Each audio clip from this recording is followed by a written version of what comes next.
On the day of our wedding anniversary, I found out I was pregnant. I slipped through the rain to the private lounge where Daryl was spending the evening, wanting to surprise him. Outside the door, through the gap left ajar, I heard him talking with his friends about a surprise he had planned for our wedding. Josephine still has no idea she's been sleeping with both of us. Every winter, I send my twin brother to take my place with her. Through the crack in the door, amid the roar of laughter, I caught sight of a man who looked almost identical to Daryl. Imagine the look on her face at the wedding when she sees that video of my brother on top of her. I clutched the pregnancy test results in my hand, ready to storm in and demand to know why he'd done this to me. But then I heard Daryl's voice again. Sarah's career has taken off. Josephine served her purpose. Sure, she lost her family and her career because of me, but I gave her a few good years of the high life. I'd say we're even. The casual indifference in his tone sent ice through my veins. A man who had done everything in his power to hurt me for the sake of another woman. I was done with him. And everything he had stolen from me, I would take back, every last piece.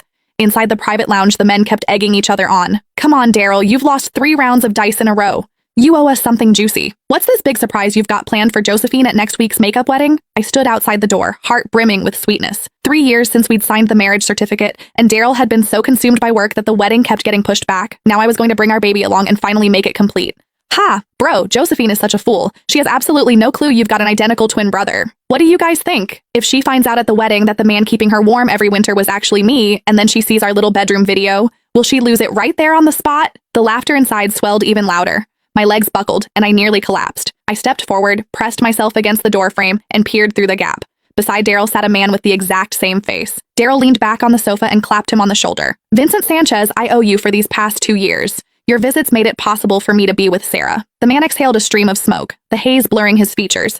I don't get it, bro. Sarah was your college crush, so why'd you marry Josephine? Even in bed, she's boring as hell. I'm so sick of her. The men who usually greeted me with fawning smiles and called me Mrs. Sanchez were now leering and cracking vulgar jokes. I stood frozen, struck as if by lightning, unable to move, but the fury inside me burned hotter with every second. I drew a deep breath, gripped the door handle, and steeled myself to charge in and confront Daryl.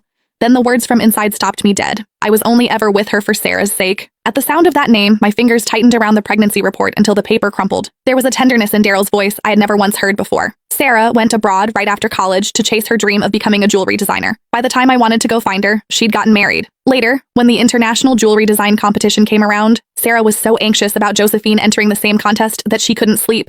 It broke my heart. I knew I had to help her. Gasps of admiration erupted around the room, everyone praising his devotion. I stood outside the door, and the memory of that accident years ago crashed over me. Cold sweat soaked through the back of my dress. The man on the sofa wore an expression of pride and tender indulgence. None of you would ever guess. I personally planned Josephine's car accident, so she'd miss the competition. Sarah sailed to victory using the designs I gave her. Josephine's so stupid. She even saw the winning piece afterward and said it looked familiar, but she never figured out I'd stolen her work.